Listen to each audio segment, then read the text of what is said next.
Hello, I'm Kenny Lowry, and today we're going to look at what we're going to call the Basalt Bowl Fountain. It's very similar to the Basalt bird bath fountain that we have, only it's a shorter version and wider.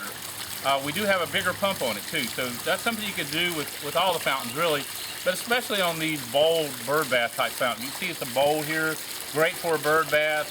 If you don't want to use it as a bird bath, still a great fountain. The water plumes up here. With a bird bath, you may want a smaller pump on that to have a less water coming out of it.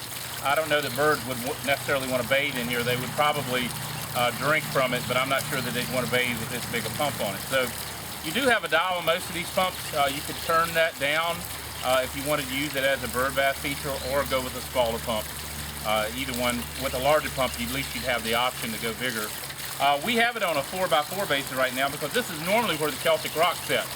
We removed the Celtic rock. We'll be bringing that back in, but right now we set this right in its place. I think with this size volume of pump, if you wanted this size, it would need to go on a 3x3 basin. It's possible this could go on a 2x2, but I think a better option would be the 3x3, and that's the way we're going to price it online. Water comes out primarily there in that front, coming out here in the back too. If you put a stone or something over that plume, you'll see what my hand does. It calms it down, calms the water down. It quietens it down too, so you'll noticeably quieter. So that's something we'll do. Sometimes we'll put a rock over that where the water comes in, and it keeps that water from blowing into the bowl and makes it a more smooth, quieter water feature. I'll remove my hand now. You can see the difference. Keep in mind, we can light this as well. We can actually grind this out right in here and mount a light, an LED light in that will illuminate that plume. That's a nice option, especially on these bowls. It tends to look better on these bowls than it does actually the boulder fountain. But we can do that, and that's something you call us about. We'll give you a price on it and let you know exactly how that works. We do make it so that it can be switched out if the light fixtures should ever go bad too. So it's not something that we're making that's not going to be able for you to fix it on the other end if eventually when that bulb would go bad.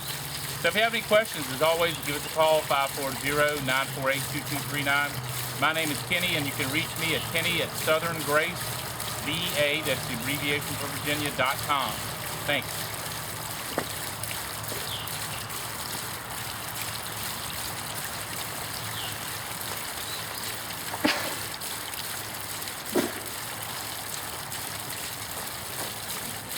Right now I'll show you up close on this particular fountain. A lot of people like to see up close, especially if you're an online shopper.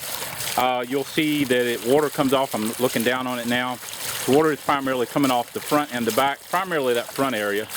And we'll go all the way around this fountain right now. And it is on that basin. You can see the basin down in there. Of course, you're going to cover that up on your end. Make sure that you don't see that with the stones that you put around it. Landscaping around it with all these ferns. You can see this ferns and hostas. We're in a shady garden here. It's a great looking fountain. If you have any questions, give us a call.